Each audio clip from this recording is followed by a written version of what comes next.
Robert stood at the kitchen table in their big house in Austin, Texas, looking at his 8-year-old twin sons. Their shoulders pressed together like they were trying to share the weight of something too heavy for kids their age. "Your mother believed you could do anything," Robert said, his voice hard and angry. "Was she wrong?" The boys didn't answer. They'd learned that staying quiet hurt less than trying to explain things they didn't understand themselves. Tears rolled down Jake's cheeks. His brother Tyler reached under the table and grabbed his hand. Their dad picked up his jacket and walked out of the room, leaving them alone in the silence that felt like it was crushing them. But someone else was listening. Someone who knew exactly what it felt like to believe you were born broken. Maria wasn't supposed to hear any of it. She'd been carrying a basket of clean towels past the kitchen when Robert's angry voice stopped her. She stood just outside the doorway, frozen, her heart beating fast in her chest. It wasn't the anger in his words that scared her. It was what came after, that terrible silence, the kind that sounds like a child's heart breaking into pieces. Maria knew that sound. She'd lived with it for years, back when every teacher looked at her like she was wasting their time. When words on a page looked like they were swimming and drowning. When she sat alone in her old car at 19, staring at a job application she couldn't fill out, wondering if maybe everyone had been right about her all along. Wondering if God had made a mistake when He made her. But standing there now, listening to two little boys trying not to cry, something stirred deep inside her chest. Not pity. Recognition. Through the open door, she could see them. Jake wiping his face with his sleeve. Tyler squeezing his brother's hand so tight his fingers turned white. Two boys who looked identical in everything, especially their shame. And for the first time in a long time, Maria felt it, that quiet whisper she'd almost forgotten how to hear. "This is why you're here. Not to clean counters or fold laundry, but to see what nobody else could see. Because sometimes when the world has given up on you and you've got nothing left but your own scars, God puts you exactly where you need to be, right in front of someone who's breaking the exact same way you once did." Maria knocked softly on the doorframe. "Jake? Tyler?" The boys looked up, their eyes red. "I made cookies," Maria said gently. "Chocolate chip. Want to help me eat them before your dad gets back?" In the kitchen, while they ate warm cookies and drank cold milk, Maria watched them carefully. She noticed things she'd been noticing for weeks but hadn't said anything about. The way Jake held his pencil too tight, like he was fighting with it. The way Tyler's eyes moved across the cereal box, not left to right like most people, but all over the place, like he was trying to catch letters that were running away from him. "Can I ask you guys something?" Maria said softly. Tyler looked suspicious. "Are you going to yell at us?" "Never," Maria promised. "I just want to know, when you read, what do the letters look like to you?" Jake and Tyler looked at each other. Nobody had ever asked them that before. "They move," Jake whispered. "Like they won't stay still. And sometimes they flip around," Tyler added. "Like the B becomes a D and I don't know which one it's supposed to be." Maria's heart started beating faster. She knew these signs. She'd lived with them her whole life. "And math?" she asked. "The numbers do it too," Jake said, his voice getting smaller. "Dad says we're not trying hard enough. But we are trying. We try so hard it makes our heads hurt." Maria reached across the table and took both their hands. "Listen to me very carefully. There is nothing wrong with you. Nothing. Your brains just work differently than other kids' brains, and nobody has taught you in the way your brains need to learn." "Really?" Tyler's voice was so hopeful it almost broke Maria's heart. "Really? I know because my brain works the same way yours does. But you're a grown-up," Jake said. "Grown-ups know how to read. I didn't learn to read properly until I was 23 years old," Maria said. "Everyone told me I was stupid, that I'd never be able to do it. But they were wrong. I just needed different tools." The boys stared at her like she just told them she could fly. "Will you help us?" Tyler asked. "Please?" Maria knew she could lose her job for this. Robert had hired her to clean and cook, not to teach. But looking at these two boys, their faces full of hope for the first time in months, she couldn't say no. Yes, she said. But we have to do it while your dad is at work. And you can't tell anyone yet. Okay? They nodded so fast their hair bounced. Okay, Maria said, feeling like she was about to jump off a cliff. Let's start tomorrow. The next afternoon, Maria waited until Robert left for his office in downtown Austin. Then she called the boys into the sunroom, the bright, warm room where their mother used to read to them before she died in a car accident 2 years ago. What's that? Jake asked, pointing at the colored plastic sheets Maria had spread out on the coffee table. These are called overlays, Maria explained. They're going to help the letters stop swimming around. Tyler picked up a green sheet. It was see-through, like colored glass. Put it over this page, Maria said, opening a simple book. Tyler placed the green sheet over the white page with black letters. His eyes went wide. They're staying still, he whispered. Try reading, Maria said. Tyler looked at the words beneath the green sheet. His finger traced the first line. The cat sat. His voice was soft, careful. On the mat. He looked up at Maria, his eyes full of wonder. I read it. I actually read it. Maria's throat got tight. She nodded, couldn't speak for a second. Jake stepped closer. Does it work for everyone? I don't know, Maria said honestly. But we can find out. She pulled another overlay from her bag, this one blue, and handed it to Jake. Jake took it like it might break. He placed it carefully over his own book and started reading. His voice shook at first, then got steadier. By the third sentence, he wasn't stumbling anymore. Tyler grabbed his brother's arm. You're doing it! Jake's eyes filled with tears, but he didn't stop reading. He just kept going, his voice getting stronger with every word, like he was proving something to himself. When he finished the paragraph, he looked at Maria. Why didn't anyone show us this before? Maria didn't have a good answer for that. So she just said, I don't know, sweetheart. But we're going to figure it out now. Together. That became their routine. Every afternoon while Robert was at work, while the house was quiet and no one was watching, Maria met the boys in the sunroom. She brought supplies from the kitchen, shaving cream, food coloring, cookie sheets. The twins looked at her like she'd lost her mind. We're going to write with shaving cream? Jake asked. We're going to feel the words, Maria said. Your hands need to learn them as much as your eyes do. She spread the cream across the tray, smooth and thick. She showed them how to trace letters with their fingers. Say it, feel it, write it, she instructed. Jake spelled cat in the cream. Then, dog. Then, mom. His face lit up. It's like drawing. Exactly, Maria said. Your brain loves this. Tyler was different. He couldn't sit still for more than 5 minutes, so Maria let him walk around. She let him read while pacing circles around the coffee table. You think better when you move, she told him. So move. He did. And for the first time in his life, the words didn't swim away from him. By the third day, something amazing happened.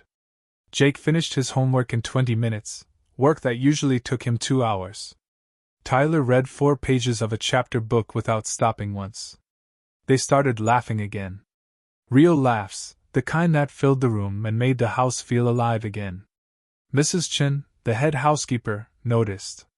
She passed by the sunroom one afternoon and paused, listening to their voices. She never said a word, just watched Maria with a look that was hard to read. But there were whispers too. In the kitchen, in the laundry room. She's overstepping. She's just the cleaning lady. What happens when Mr. Martinez finds out? Maria heard them. She felt the weight of their judgment every time she walked through the house. But when she looked at Jake spelling words in shaving cream, his whole face glowing with pride, when she watched Tyler read aloud while walking in circles, his voice steady and strong, she couldn't stop. She knew this was bigger than her job. Bigger than their opinions. This was what she was meant to do. Friday afternoon came too fast. Robert would be home tomorrow. His business trip to New York had ended early. Maria wiped down the coffee table and packed away the colored overlays, the textured letters, the cookie sheets that still smelled like shaving cream. Jake grabbed her hand. "You're not going to stop, are you?" She looked down at him, at both of them standing there, fear creeping back into their eyes. "I don't know," she said quietly. "Your dad might not understand." "Then we'll make him understand," Tyler said, his jaw set with that stubborn look that looked just like his father's. Maria smiled, sad and hopeful at the same time. Maybe. That night she couldn't sleep. She lay awake in her small room above the garage, staring at the ceiling, praying for the first time in years. God, if this is real, if I'm supposed to be here, please let him see it. Please, She didn't know if he was listening. But she closed her eyes and hoped anyway. The next afternoon, everything changed. Robert came home 3 days early. No warning, no phone call. He just walked through the front door at 2 o'clock, exhausted from the flight, wanting nothing more than silence and sleep. He heard laughter coming from the sunroom. His son's laughter. He hadn't heard that sound in over a year. He set down his briefcase, walked toward the noise, pushed open the doors, and froze. Maria sat between the twins at the coffee table. Jake had shaving cream spread across a cookie sheet in front of him, tracing the word believe with his finger. Tyler was mid-step, walking his usual circle around the couch, reading aloud from a book about space. All three of them were smiling. Robert stood in the doorway, travel bag still on his shoulder, and couldn't move. The table was covered with stuff, colored plastic sheets, letter tiles with different textures, headphones connected to an audiobook, a mess of learning supplies that looked nothing like the strict tutoring sessions he'd paid thousands of dollars for. "What is this?" The words came out sharper than he meant them to. Maria's heart dropped into her stomach. She stood quickly, hands already reaching for a towel to wipe the cream away. "Mr. Martinez, I can explain. You're the housekeeper." His voice was tight, confusion twisting into something harder. "I hired you to clean, not to." "Dad, wait!" Tyler's voice cut through the air like a lightning bolt. He stepped forward, the book still in his hand, his whole body shaking. "I read 12 pages today." Tears filled his eyes. 12. Without stopping once. Robert stared at his son. At the boy who hadn't finished a single chapter book in 2 years. "Please don't make her stop," Tyler whispered. Jake jumped to his feet, holding up the cookie sheet with shaving cream dripping onto the floor.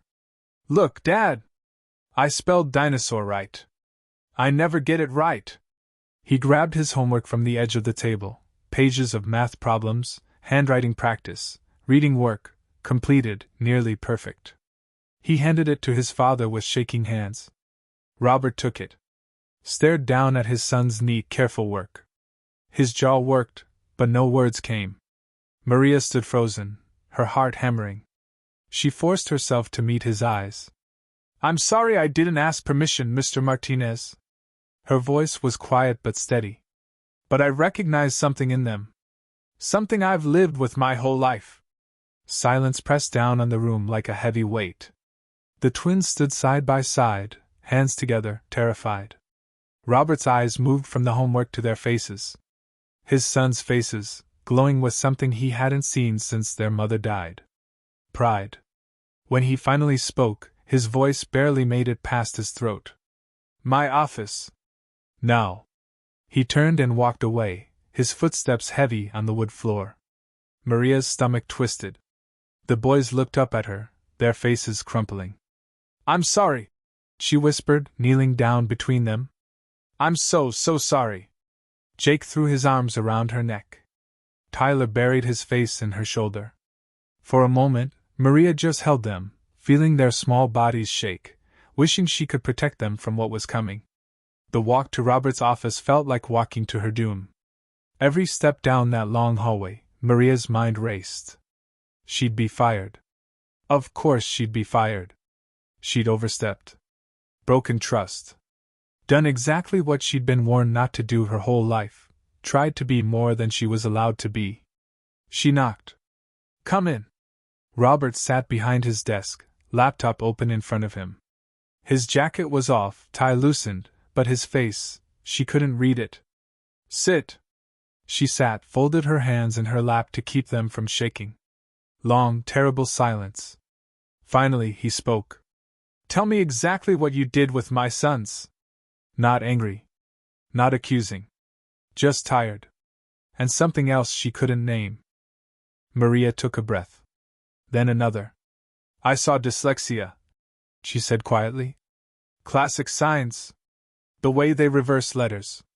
How long it takes them to read. The way Jake shuts down when he's overwhelmed. The way Tyler can't sit still because his brain needs movement to think." She paused. "I recognized it because I have it too." Robert's eyes flickered. Surprise. Maybe disbelief. She kept going. "I failed out of 3 schools before I turned 18. Teachers told me I'd never amount to anything. That I was slow. Lazy. Wasting everyone's time." Her voice steadied. "I didn't learn to read properly until I was 23. A woman at a free community program taught me using the same methods I used with your sons." She leaned forward slightly. "Mr. Martinez, your boys aren't failing because they're not trying. They're failing because nobody's taught them in the language their brains actually speak. Every tutor you hired taught the same way, the way that works for most kids. But not for them. Not for brains like theirs." Robert was quiet. His fingers drummed once against the desk, then stopped. He turned his laptop screen toward her. Security footage. The sunroom camera. His sons laughing, engaged, confident, learning. "I haven't seen them smile like that since." His voice cracked. He cleared his throat. "Since their mother died." Maria's chest tightened. Robert stood suddenly, walked to the window, stood there with his back to her, shoulders tight. "I thought if I pushed harder," he said, voice low, "hired better tutors, spent more money, I thought I could fix them." He turned around. For the first time, Maria saw it, the grief, the guilt, the weight of a father who'd been drowning and didn't know how to ask for help. "But they were never broken, were they?" "No," Maria whispered. "They never were." Robert crossed his arms. Looked at her. Really looked at her, like he was seeing her for the first time. "I need you to teach me what you're doing." Maria blinked. "Sir? Teach me." His voice was raw, desperate. "Teach me how to see my own sons." Robert didn't sleep that night. Maria left his office around 7 o'clock, quietly, still unsure if she even had a job in the morning. The boys had already eaten dinner with Mrs. Chin, mac and cheese, their favorite, and been sent upstairs to bed early. The house fell into its usual evening quiet. But Robert's office light stayed on. He sat at his desk, laptop glowing in the darkness, and started searching. Dyslexia symptoms in children. Dyslexia versus learning disability. How to recognize dyslexia in twins. Article after article. Research study after research study. Videos of children learning to read using colored sheets. Stories from parents who'd spent years thinking their kids were lazy, not trying, broken. The words on the screen blurred together. He clicked on a checklist. "Does your child reverse letters like B and D?" "Yes." "Jake did that constantly." "Does your child avoid reading aloud?" "Yes." "Both of them." "Does your child have difficulty with spelling, even simple words?" "Yes." "Does your child seem smart when talking but struggle with written work?" Robert's hands stopped moving on the mouse. "Yes." God, yes. They could talk about anything: space, dinosaurs, how cars worked. They asked questions that amazed him with how smart they were. But put a worksheet in front of them and they shut down completely. He kept reading. One article said that dyslexia often went undiagnosed in kids from wealthy families because parents could afford tutors who just worked harder, pushed longer, used the same methods over and over without ever asking why the child wasn't learning. Robert's stomach turned. He searched for the tutors he'd hired over the past 2 years. Not one of them specialized in learning disabilities. Not one. He'd spent $50,000 on people who were teaching his sons the wrong way. And he blamed Jake and Tyler for not trying hard enough. His throat got tight. He pulled up the security footage again. Watched his sons in the sunroom with Maria. Really watched this time. The way Jake's whole face changed when he traced letters in the shaving cream. The joy in Tyler's voice as he walked and read without stumbling. The way they looked at Maria, not like a housekeeper, not like a tutor. Like someone who saw them. Robert's hands started shaking. He pushed away from the desk, stood up, walked to the window, stared out at the dark yard where the pool lights reflected off the water. His wife Sarah's face came to him. The way she used to watch the boys when they were younger, that worried look when something was bothering her. "Robert, I think something's different about how they learn," she'd said once, maybe a year before the car accident. Asterisk. "I don't think they're just being difficult." Asterisk. He'd brushed it off. Told her they were fine. Just needed more rules, more structure. And then she died. And he never got to tell her she was right. His chest felt like it was cracking open. He sank into the chair by the window, buried his face in his hands, and for the first time since the funeral, Robert Martinez let himself break. He cried for his sons. For the years he'd spent pushing them when he should have been listening. For Sarah, who'd known something was wrong and never got the chance to fix it. For every time he made his boys feel like failures when they were just trying to survive. By morning, Robert's eyes were red and swollen. He hadn't slept. Hadn't moved from the chair except to pour coffee that had gone cold hours ago. But he'd made a decision. At 7:30 in the morning, Robert called his assistant. "Cancel everything for the next 2 weeks. I don't care what it is. Cancel it." At 8 o'clock, he found Maria in the kitchen washing breakfast dishes. She turned when she heard his footsteps, her face guarded. He must have looked terrible.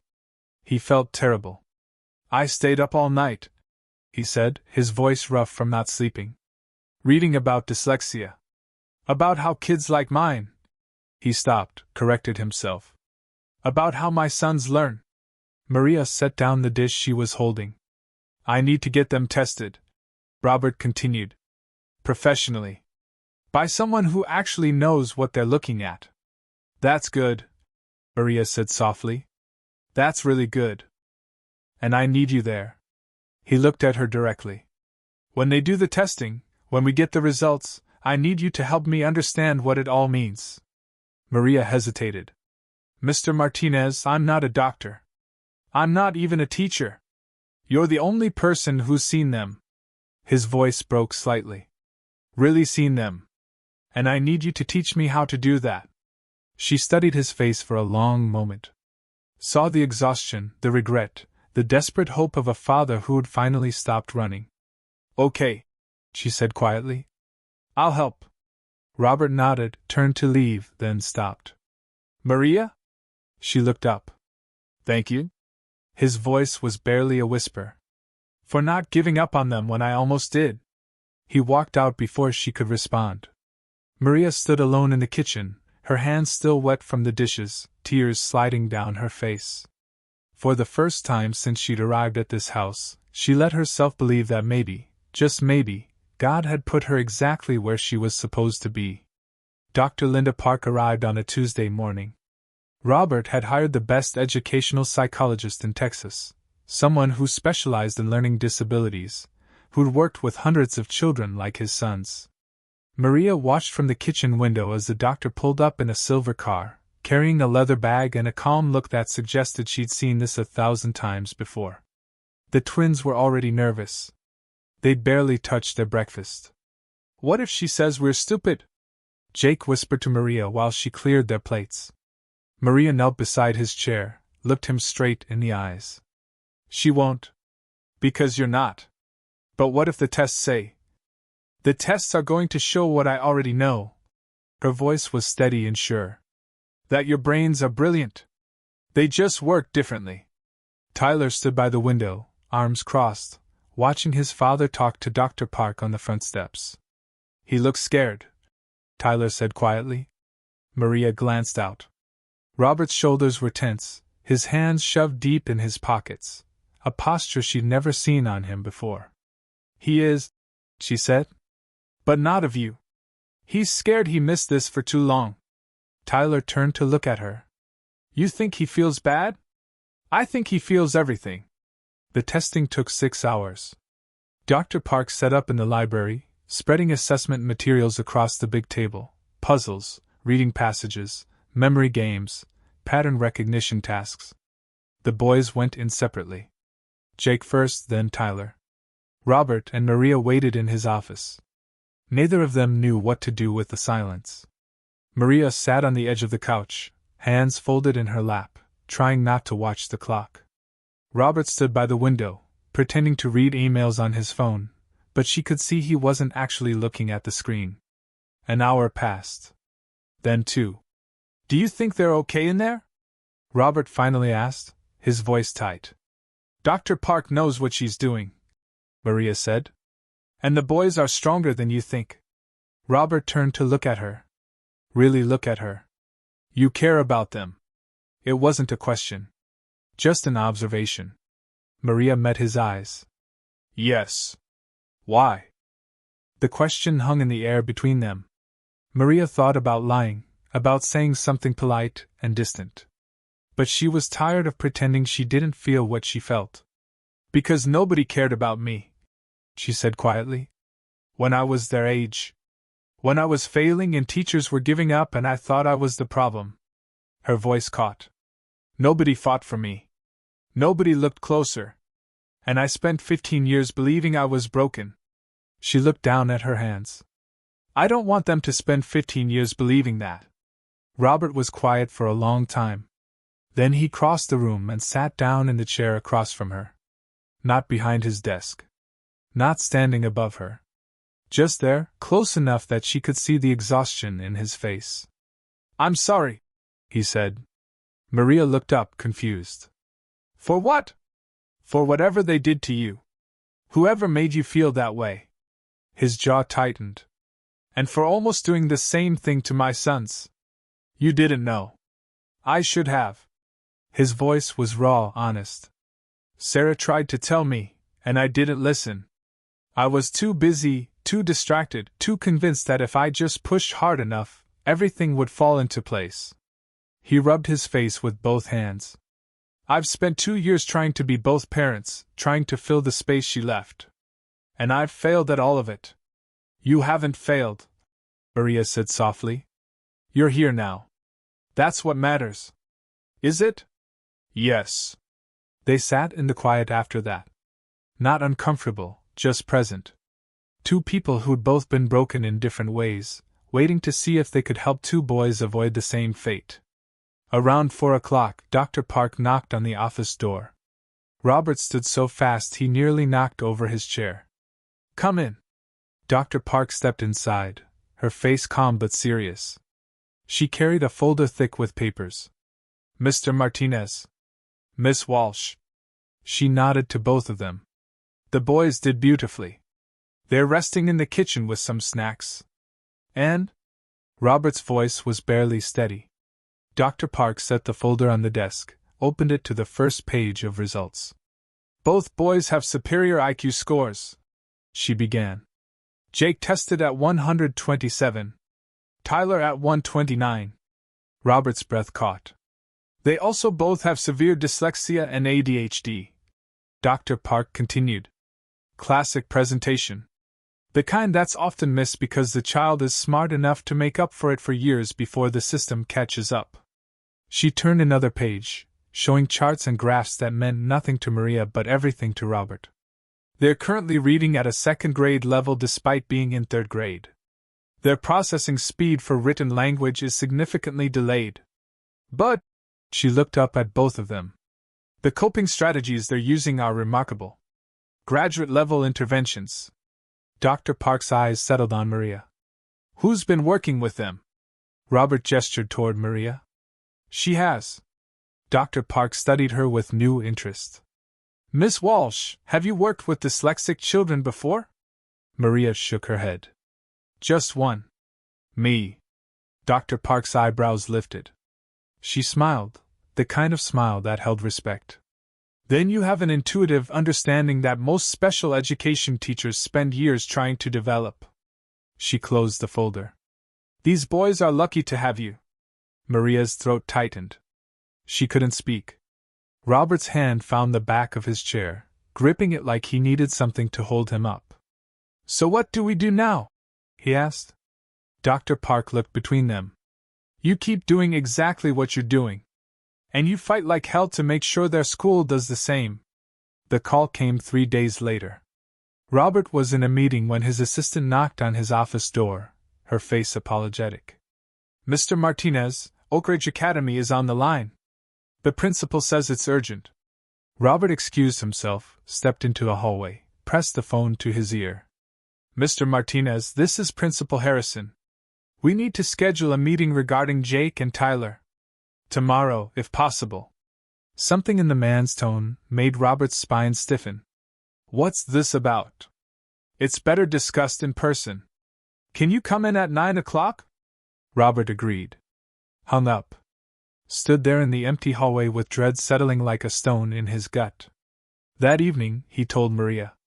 She was folding laundry in the utility room, the twins upstairs doing homework. Homework they were actually completing now with colored overlays and extra time. The school wants to meet, Robert said from the doorway. Maria looked up, her hands stilling on a towel. Did they say why? No. But I can guess. Maria set the towel down. You want me to come? Robert hesitated, then nodded. Yes. I do. Oak Ridge Academy sat on 20 acres of perfect grounds, all brick buildings and trees everywhere. The kind of school that bragged about being excellent, about test scores that kept it ranked in the top 5% in the whole state. Robert had donated $2 million over the past 3 years. His name was on a computer lab. None of that mattered when he and Maria walked into Principal Harrison's office the next morning. Harrison was a tall man in his 60s with gray hair and a smile that never reached his eyes. He stood when they entered, pointed to the chairs across from his desk. Mr. Martinez, thank you for coming. Robert didn't sit. What's this about? Harrison's smile got thinner. Please sit. This won't take long. Robert sat. Maria stayed standing by the door until Robert looked back at her, nodded toward the empty chair beside him. She sat. Harrison folded his hands on his desk. Mr. Martinez, we've been reviewing Jake and Tyler's academic progress, or lack of it, and the board has made a recommendation. Which is? We believe it would be in the boys' best interest to repeat 3rd grade. Or alternatively, transfer to a school better equipped to handle their special needs. The words landed like a slap. Robert's jaw tightened. Special needs? They failed multiple assessments, Mr. Martinez. Their reading and writing scores are significantly below grade level. Oak Ridge Academy maintains a standard of excellence and my sons have dyslexia. Robert pulled Dr. Park's report from his bag, dropped it on the desk. And ADHD. Both diagnosed by one of the top educational psychologists in the state. Harrison glanced at the report but didn't pick it up. Yes, well, that's precisely why we're recommending a transfer. We're not a special education facility. They don't need a special education facility. Robert's voice was rising now. They need teachers who understand how they learn. Mr. Martinez, with all due respect, Oak Ridge has a reputation to maintain. Our test scores. Your test scores? Robert leaned forward. You're talking about kicking out my sons because of your test scores? Harrison's face hardened. We have standards. Your son's performance affects our rankings, our college placement statistics. They're 8 years old. Yes. And already 2 years behind. Maria's hands gripped the arms of her chair. She wanted to speak but didn't know if she had the right. Robert saw her hesitation. Looked at Harrison. Miss Walsh has been working with my sons. In 2 weeks, they've made more progress than they did in 2 years of your teaching. Harrison's eyes flicked to Maria, dismissive. Miss Walsh is your housekeeper, correct? Maria felt the words like a knife. Yes, she said quietly. Then I'm sure she means well, but Harrison smiled in that fake way. She's not a certified educator. Her methods, while perhaps well-intentioned, aren't relevant to this meeting. Something in Robert's face went cold. He stood slowly. Then let me be clear, Principal Harrison. I'm withdrawing both my sons from Oak Ridge Academy. Effective immediately. Harrison blinked. Mr. Martinez, I don't think you understand. And I'm withdrawing my $2 million annual donor pledge. The room went silent. Harrison's face went pale. Now, let's not be hasty. I'm also telling every parent I know exactly why. Robert's voice was steady now, certain. That this school would rather protect its rankings than teach children how to learn. He turned to Maria. Let's go. Maria stood, her legs shaking. Robert walked to the door, then stopped. Looked back at Harrison. My sons don't need a different school. They need people who actually see them. And if you can't do that, then you don't deserve to teach anyone's children. He walked out. Maria followed, her heart pounding so hard she thought it might break through her ribs. They didn't speak until they reached the parking lot. Robert stood by his car, hands braced on the hood, breathing hard. Maria waited. Didn't know what to say. Finally, Robert looked up at her. Did I just ruin my son's education? No, Maria said softly. You just saved it. His eyes filled with tears. He turned away, wiping at his face with the back of his hand. I should have done that 2 years ago. You did it now. That's what matters. They stood there in the morning sun. Two people who just burned a bridge and had no idea where the road led next. But for the first time in years, Robert felt something he hadn't felt since Sarah died. Hope. Robert couldn't find the twins' baby books. He'd been searching the house for 2 days, wanting to show Dr. Park their early development records. Maria had offered to help, moving through storage closets and spare rooms with quiet efficiency. They ended up in the attic. Dust floated through beams of afternoon light. Boxes stacked on boxes. Years of life packed away and forgotten. Maria pulled open a container labeled Sarah Personal. Inside, journals. Dozens of them. Robert froze when he saw them. I didn't know she kept these, he whispered. Maria started to close the box, sensing she'd stepped into something sacred. But Robert reached past her, lifted one out. The leather was worn. The pages dog-eared. He opened it to a random entry. His hands started shaking. What is it? Maria asked softly. He didn't answer. Just kept reading, his face going pale. Then he sank onto an old trunk, the journal open in his lap. Maria waited. Didn't move. Barely breathed. She knew, Robert finally said, his voice breaking. Sarah knew something was wrong. He turned the journal toward Maria. Let her read. March 15th. Jake reversed his B's and D's again today. The teacher says he's not paying attention, but I watched him, Robert. He was paying attention. He just can't see them the right way. I need to get them tested. I need to understand what's happening before they start believing they're failing. Maria's throat closed. Robert flipped forward. Another entry. June 3rd. Tyler can't sit still during reading time. His teacher called it behavioral issues. But when I let him walk around while I read to him, he remembered every word. Every single word. There's something here. Something everyone's missing. Another page. September 12th. I've been researching dyslexia. Everything I'm reading sounds like my boys. I know my sons. I know something's different. The date on that entry was 2 weeks before she died. Robert's shoulders started shaking. Maria knelt beside him, her hand hovering near his arm, unsure if she should touch him. She tried to tell me, he whispered. I remember that conversation. I told her they were fine. That she was overthinking it. His voice cracked completely. And then she was gone. And I spent 2 years pushing them the same way everyone else did. Tears streamed down his face. I failed her. I failed them. No. Maria's voice was firm. She grabbed his hand without thinking. You didn't know. You were grieving. You were trying to survive. I should have listened. She would forgive you. Maria squeezed his hand. And your sons already have. Robert looked at her. Really looked at her, his eyes red and raw. How do you know? Because I see the way they look at you now. Her voice softened. They don't see a man who failed them. They see their father trying. And that's everything. They sat there in the dusty attic light, his hand still in hers, surrounded by boxes of a life that was gone but not forgotten. After a long moment, Robert pulled another journal from the box. Opened it near the end. Found an entry dated a month before Sarah's death. His breath caught.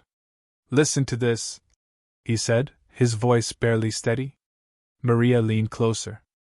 October 8th. I had the most beautiful dream last night. Robert and I opened a learning center for children like ours. A place where kids who learn differently aren't made to feel broken. Where teachers actually see them. We called it Hope House. I know it sounds impossible, but maybe one day, when the boys are older, when we understand their needs better, maybe we could do something. Maybe we could help other families who feel as lost as we do right now. Asterisk. Robert closed the journal carefully. Set it on top of the box. Covered his face with both hands. And broke. Not the quiet tears from before. This was deeper. Years of grief and guilt and regret pouring out of him in waves. Maria didn't say anything. Just stayed beside him. Let him shatter. Let him feel it all. When he finally looked up, his voice was raw but certain. We're going to build it. Maria blinked. What? Her dream. The learning center. He looked at her with eyes that were still wet but suddenly clear. We're going to build it. For her. For our sons. For every child who needs someone to see them. Robert. She never used his first name before. It slipped out without thinking. That's a huge thing. I know. He stood, still holding Sarah's journal. But you're going to help me. You're going to run it. I can't. I'm not. You're exactly who should. He turned to face her fully. You understand these kids because you were one of them. That's worth more than any degree. But I don't have credentials. I don't have. Then we'll give you credentials. His voice was steady now. Determined. I'll pay for your education. Whatever it takes. You'll go to school, get your degree, your teaching certification. And when you're ready, we'll open the center together. Maria stared at him, her mind reeling. Why would you do that for me? Robert's face softened. Because you did something for my sons that no one else could. You saw them. His voice caught. And maybe that's what Sarah's been trying to tell me all along. That the people who save us aren't always the ones with the biggest credentials. Sometimes they're just the ones who know what it's like to be broken. Maria's eyes filled. For the first time in her life, someone was offering her more than she'd ever dared to dream. And she was terrified. But she whispered anyway. Okay. Maria sat alone in her room that night, staring at the laptop Robert had given her, a new laptop, still in the box, for school applications. She'd opened it an hour ago. Created an account. Pulled up the website for Austin Community College. But her hands wouldn't move. The cursor blinked in the empty text box. Tell us about yourself. Maria had no idea where to start. She was 28 years old. High school dropout. Former foster kid who'd lived in her car. A woman who cleaned other people's houses for a living. Who was she to think she could become a teacher? Her finger hovered over the keyboard. Then she closed the laptop. Put her head in her hands. Let herself feel the weight of what she'd agreed to. Downstairs, Robert couldn't sleep either. He sat in the living room, Sarah's journals spread across the coffee table in front of him. He'd been reading them for hours, learning his wife all over again through her words. She'd been scared too. Scared of getting it wrong. Scared of failing their sons. But she'd written it anyway. Dreamed it anyway. Maybe we could help other families who feel as lost as we do right now. Robert traced the words with his finger. I'm sorry I didn't listen, he whispered into the empty room. I'm sorry I waited so long. The house settled around him. Quiet. Still. But not lonely. Not anymore. Upstairs, he heard footsteps. Maria moving around in her room. He wondered if she was as terrified as he was. The next morning, Maria came down early to start breakfast. She found Robert already in the kitchen, coffee brewing, the twins' lunchboxes lined up on the counter. He looked up when she walked in. Couldn't sleep? He asked. No. She moved to the sink, started washing her hands out of habit, even though there was nothing to clean yet. You? Not really. They stood there in the pre-dawn quiet. Two people who'd promised each other something impossible, and were now facing the reality of it. I don't know if I can do this, Maria said finally, her voice barely above a whisper. Robert set down his coffee cup. What part? Any of it. She turned to face him. College. Teaching. Running a center. I failed out of school 3 times, Robert. What if I fail again? You won't. You don't know that. Yes, I do. He moved closer. Because this time you're not doing it alone. And this time you actually won it. Maria's eyes filled. What if I'm not good enough? You already are. His voice was steady, sure. My sons are proof of that. She looked down, trying to blink back tears. Robert hesitated, then reached out and gently lifted her chin so she had to meet his eyes. Maria, you spent your whole life being told you weren't enough. But you are. You always have been. And I need you to start believing that. A tear slipped down her cheek. I'm scared. So am I. He dropped his hand. I'm terrified I'll mess this up. That I'll fail Sarah's dream. That I'll let my sons down again. You won't. Then we won't. He smiled slightly. We'll just have to be scared together. Footsteps sounded on the stairs. The twins appeared in the doorway, hair messy, still in their pajamas. Why are you both up so early? Jake asked, rubbing his eyes. Maria quickly wiped her face. Just making breakfast. Tyler studied them both with that knowing look that 8-year-olds sometimes have. Were you crying? Maria started to deny it, but Robert spoke first. We were talking about big changes. Sometimes big changes are scary. Jake walked over to Maria, wrapped his arms around her waist. Is it good scary or bad scary? Maria's throat tightened. She knelt down so she was eye level with him. Good scary, she said softly. The kind that means something beautiful might happen if we're brave enough. Tyler came closer. Are you going somewhere? No, sweetheart. I'm staying. But I'm going to go to school to learn how to be a real teacher. You're already a real teacher, Tyler said matter-of-factly. Jake nodded. The best one we ever had. Maria pulled them both into a hug, her eyes closing against fresh tears. Over their heads she met Robert's gaze. He was watching them with an expression she couldn't quite name, grief and gratitude mixed together. Love for his sons and something else. Something that looked almost like hope. Pancakes? He asked quietly. Maria smiled through her tears. Pancakes. That afternoon, Maria opened the laptop again. This time, she started typing. Asterisk, my name is Maria Walsh. I learned to read at 23 years old. Asterisk. Asterisk, for most of my life, I believed I was broken. That my brain didn't work the way it was supposed to.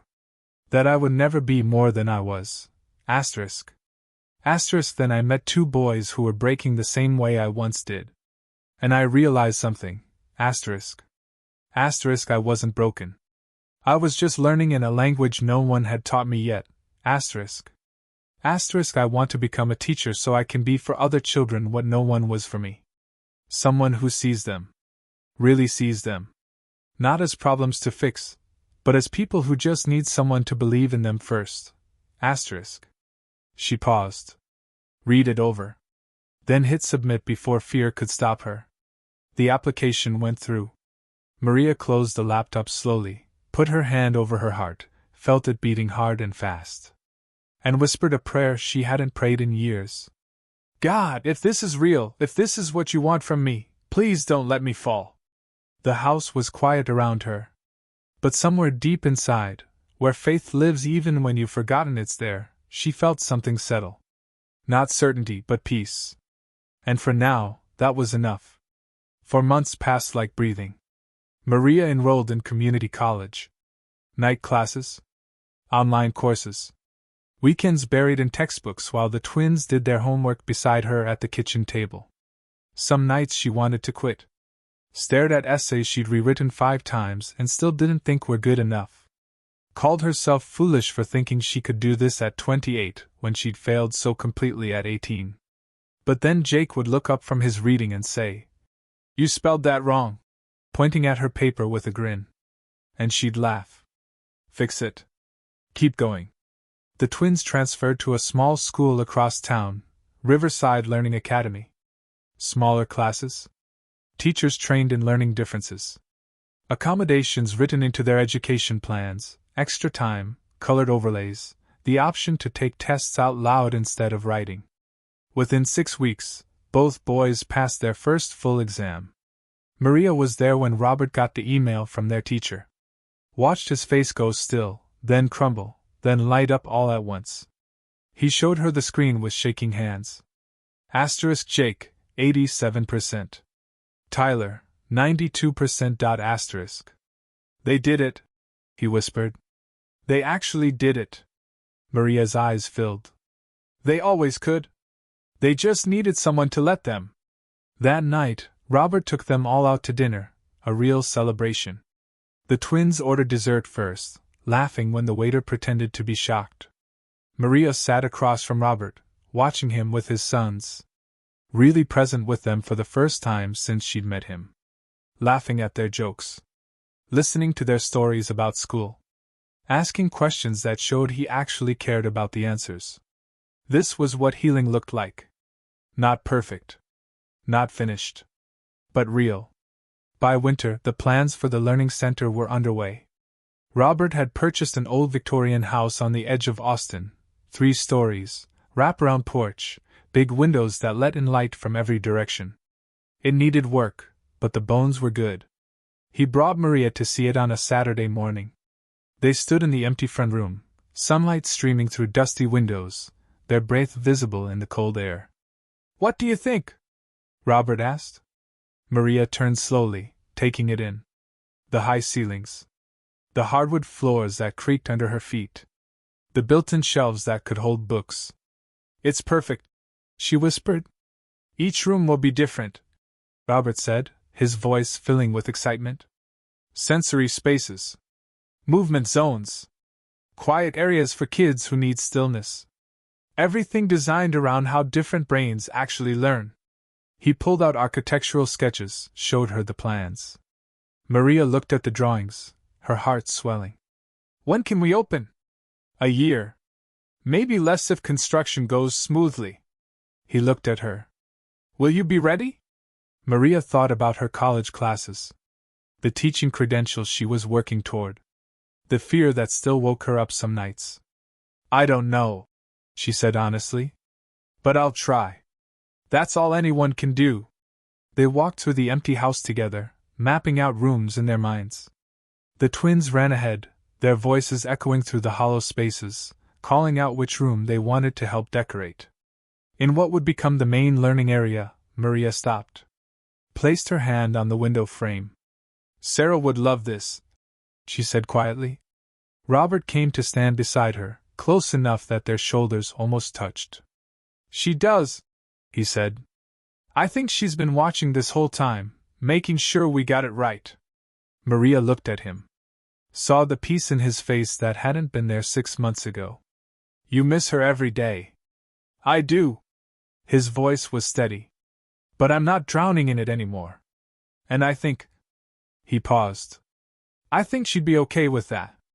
They stood in the winter light, surrounded by the skeleton of a dream that was slowly becoming real. "What should we call it?" Maria asked. Robert smiled. Pulled a small notebook from his pocket, one of Sarah's journals. Open to a page near the end. Hope House. Maria's breath caught. She already named it, Robert said softly. Years ago. We're just catching up. That evening, back at the house, Maria found a letter in her mailbox. Her hands shook as she opened it. Dear Miss Walsh. Congratulations. You have been accepted into the special education credential program beginning next fall. She read it 3 times. Then walked inside. Found Robert in his office. Handed him the letter without a word. He read it.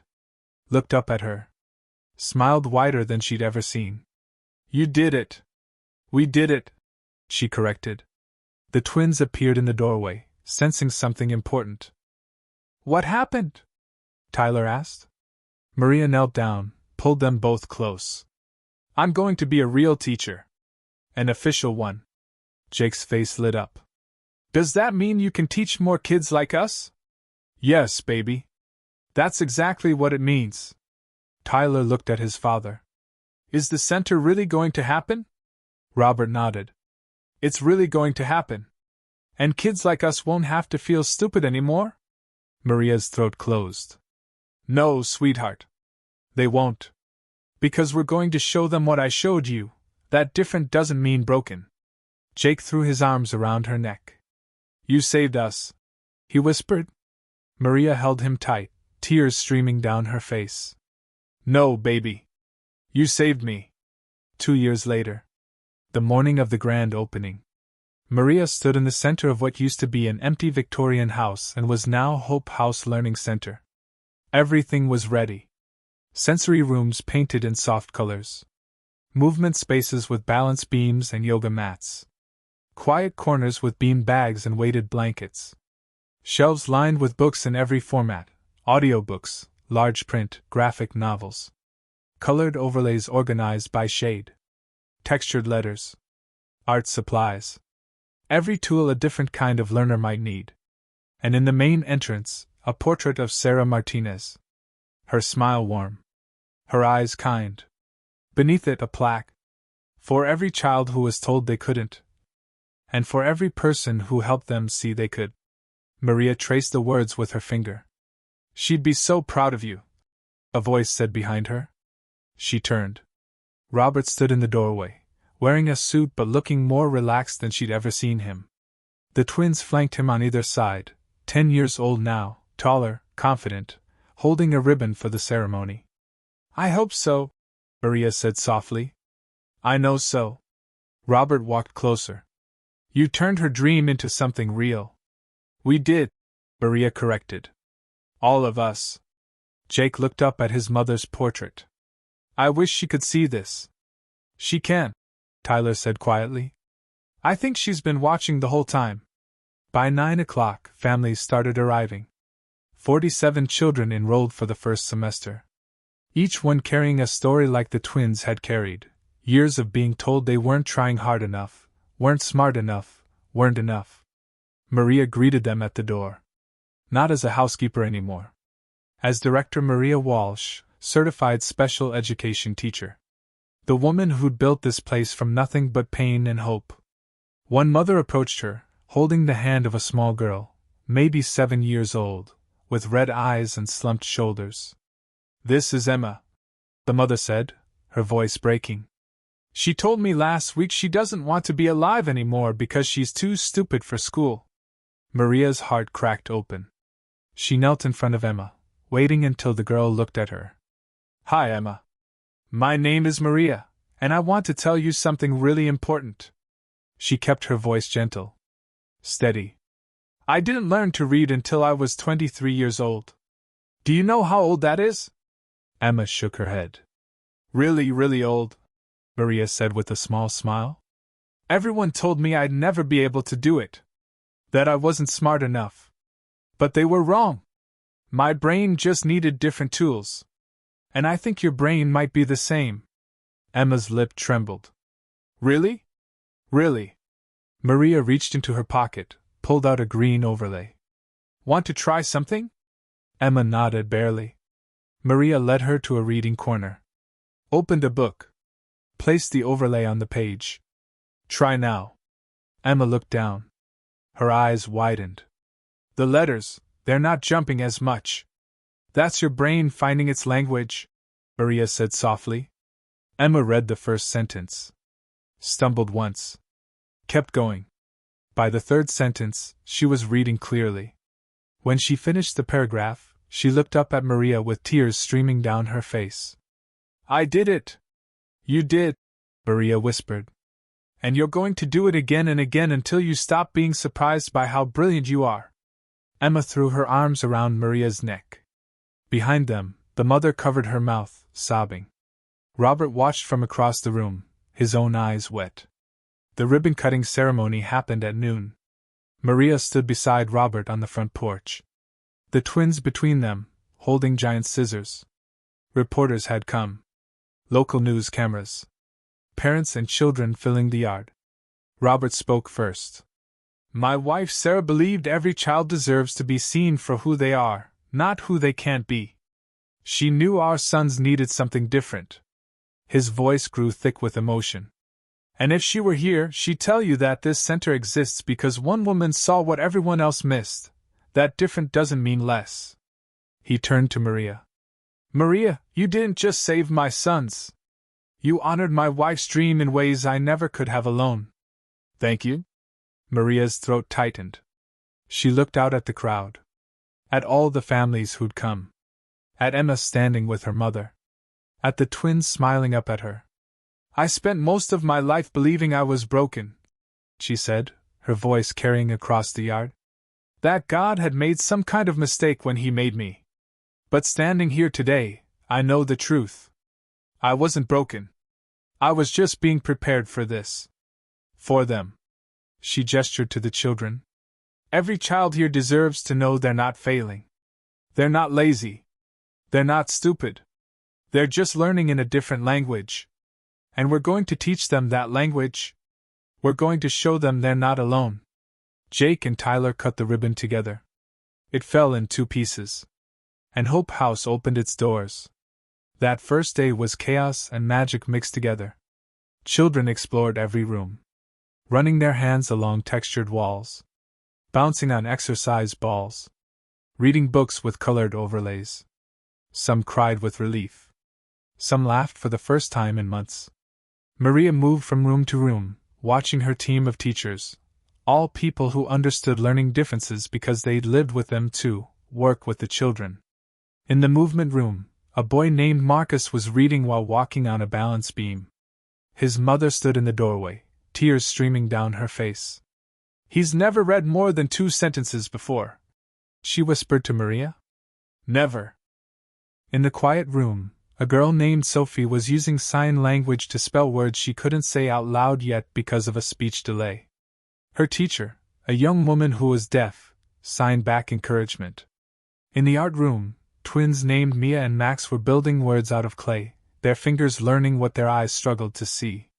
Robert found Maria around 3 o'clock, sitting on the stairs, watching everything. You okay? He asked, sitting beside her. Yeah. She wiped her eyes. Just overwhelmed. Good overwhelmed? The best kind. They sat in comfortable silence, watching children learn, watching parents cry with relief, watching Hope House become exactly what Sarah had dreamed it would be. She'd be so proud, Robert said quietly. Of you too, Maria replied. You made this happen. We made this happen. He looked at her. I couldn't have done this without you. Maria felt her cheeks warm. Over the past 2 years, something had shifted between them. Something neither of them had talked about but both of them felt. Not employer and employee anymore. Not just friends. Something more. Robert, she started. Maria, he said at the same time. They both stopped. Laughed. You first, Robert said. Maria took a breath. I just wanted to say thank you. For believing in me when nobody else did. For seeing me. Robert reached over, took her hand. You're the easiest person in the world to see, Maria. You're the one who was hiding. Her heart beat faster. And I'm really glad you're not hiding anymore. Before she could respond, Tyler came running up the stairs. "Miss Maria! There's a kid who wants to meet you. His mom says you changed their lives and he hasn't even started yet." Maria stood, squeezing Robert's hand once before letting go. "Show me." But as she followed Tyler down the stairs, she felt Robert's eyes on her. And she felt something she'd never felt before. Like she was exactly where she was supposed to be. Doing exactly what she was meant to do. With exactly the people she was meant to be with. Not broken. Not less. Not a mistake. Whole. 6 months into Hope House being open, the results were undeniable. 32 of the 47 children had moved up at least one grade level in reading. 15 had caught up completely with their peers. Every single child reported feeling happier, more confident, more understood. The local news did a feature story. Then a national magazine picked it up. Parents started calling from all over Texas, wanting to enroll their children. Maria hired more teachers. Expanded the program. Added evening classes for adults who'd never learned to read properly. And on Tuesday and Thursday nights, she taught those classes herself. One of her students was a 45-year-old construction worker named James who'd hidden his illiteracy his entire adult life. Another was a 67-year-old grandmother named Betty who'd always been too ashamed to admit she couldn't read to her grandchildren. Maria understood them in ways no one else could. Because she'd been them. One evening, after class, James stayed behind. "Miss Maria," he said, his voice rough with emotion, "I read my daughter a bedtime story last night. First time in her whole life." He wiped his eyes. "She's 8 years old, and I finally read to her." Maria's throat closed. "I'm so proud of you. You didn't give up on me," he said. "Even when I wanted to give up on myself." "Never," Maria said firmly. "You're worth fighting for. You always have been." After he left, Maria sat alone in the classroom, thinking about how far she'd come. From a girl who couldn't read her own name to a woman teaching others how to find their voice. From a housekeeper nobody saw to a director changing lives. From broken to whole. She heard footsteps. Robert appeared in the doorway. "You're still here," he said. "Just thinking." He came in, sat in the desk beside her. "About what?" "About how none of this feels real sometimes. Like I'm going to wake up and still be that scared 19-year-old sitting in her car, convinced she's worthless." Robert reached over, took her hand. "You were never worthless, Maria. The world just didn't know how to see you yet." She looked at him. Really looked at him. At this man who'd started as her employer and become so much more. "Can I tell you something?" she asked. "Anything. I think I'm falling in love with you." The words hung in the air between them. Robert's eyes widened. Then softened. Then filled with something that looked like relief. "Thank God," he whispered. "Because I fell in love with you about 1.5 years ago and didn't know how to tell you." Maria's heart stopped. "Really? Really?" He cupped her face gently. "You're the strongest, kindest, most incredible person I've ever met. You saved my sons. You honored my wife's dream. You..." His voice broke. "You brought our family back to life. Robert."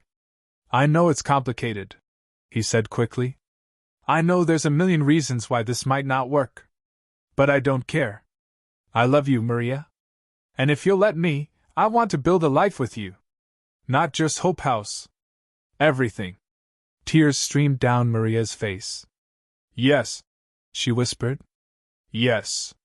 He kissed her then. Soft and gentle and full of promise. And in that moment, in that classroom where she taught people to believe in themselves, Maria finally believed in herself too. Believed she was worthy of love. Worthy of happiness. Worthy of everything she'd been told she'd never deserve. 1 year later, on a perfect spring day in Austin, Maria and Robert got married. It was a small ceremony in the garden behind Hope House. The twins were best men, wearing matching suits and huge smiles. Maria's adult literacy students filled the chairs, along with families from Hope House and the teachers who'd become Maria's closest friends. Mrs. Chin, who'd once whispered about Maria overstepping, cried through the entire ceremony. Dr. Park, who diagnosed the twins, gave a reading about seeing what others miss. And in the front row, they'd left an empty chair with a photo of Sarah, because she was part of this story too. Part of everything that had led them here.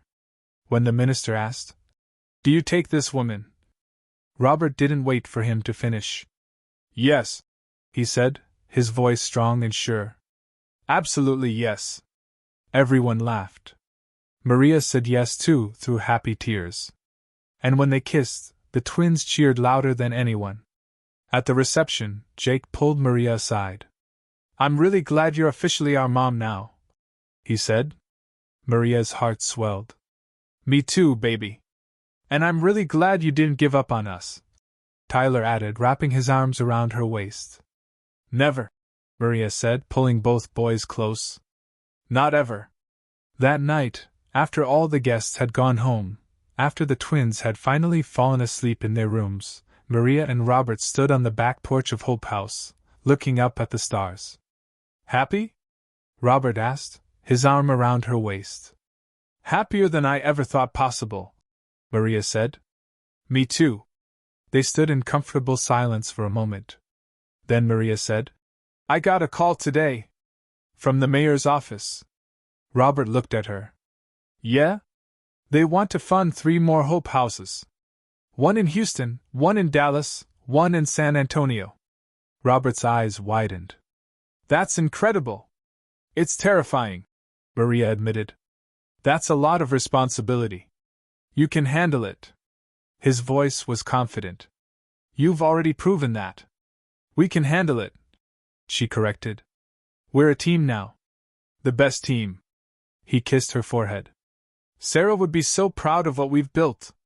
"What she started," Maria said, looking up at him. "We just finished it." "No," Robert said softly. "I don't think we're finished yet. I think we're just getting started." And standing there under the Texas stars, Maria realized he was right. This wasn't an ending. It was a beginning. 5 years later, there were 12 Hope Houses across Texas and 3 more being built in other states. Maria had written a book about teaching children with learning differences. It had become required reading and education programs across the country. The twins were 15 now, thriving in high school, both on the honor roll. Jake wanted to be a teacher like Maria. Tyler wanted to be a doctor who specialized in helping kids with ADHD. Maria and Robert had a daughter now too, 3-year-old Sophia, who was already showing signs of reading early and often, much to her brother's delight.